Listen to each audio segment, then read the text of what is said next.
Two students study the same number of hours. They sit in the same lectures. They use the same textbooks. One barely passes. The other improves every semester. The difference isn't intelligence. It isn't luck. And it isn't who studies longer. It's a small set of habits. Habits that feel normal, responsible, even productive, but quietly work against learning. If you ditch just 5 of them, your grades can improve without adding more study hours. Habit 1. Waiting to feel motivated. Most students believe motivation comes first. They wait until they feel ready to start. But motivation is emotional. Studying is mechanical. When you wait for motivation, you teach your brain that action is optional, so the brain delays, again and again. Top students reverse this order. They act first, even when they feel tired, distracted, or unprepared. And something interesting happens. Once action starts, resistance drops. Focus follows. Motivation appears after movement. Ditch the habit of waiting. Lower the starting point. Open the notebook.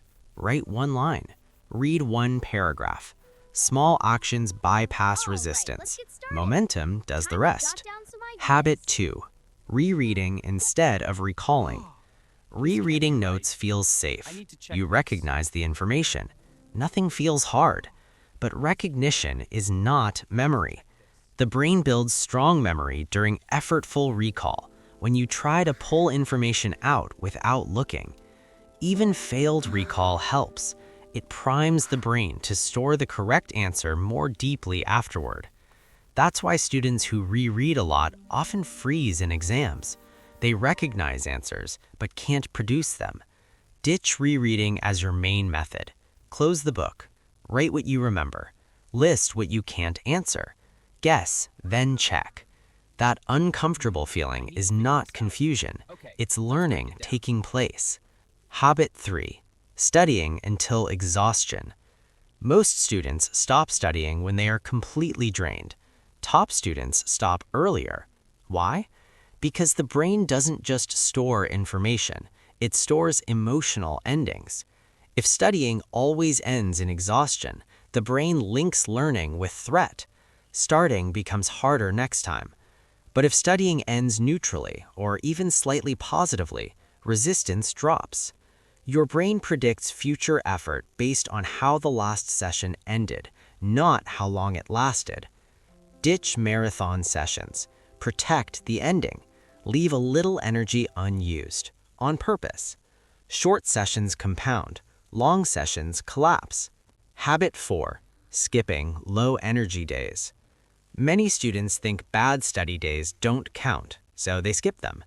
But forgetting accelerates when contact with material is broken. Even brief exposure matters. On low-energy days, top students allow messy learning, incomplete notes, partial understanding, slow progress. They still touch the material. This slows forgetting, keeps neural pathways active, reduces resistance tomorrow. Ditch skipping. Downgrade the task. Same direction, lower intensity. Habit 5. Chasing perfection instead of consistency.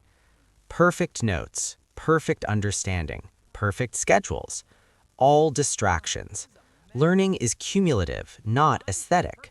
The brain changes through repetition, not through rare, perfect sessions. Every small action sends a signal. I study even when it's hard. I don't avoid. I start small, but I start. Over time, identity shifts. Studying stops feeling like a threat. Ditch perfection. Choose consistency. Small actions, repeated daily, reshape results. You don't need more intelligence. You don't need longer hours. You don't need better motivation. You need to remove habits that quietly sabotage learning. Ditch these 5. Waiting for motivation, passive rereading, studying to exhaustion, skipping low-energy days, chasing perfection.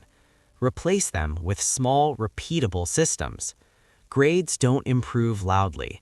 They improve quietly through actions that work even on hard days. And that quiet progress is what actually lasts.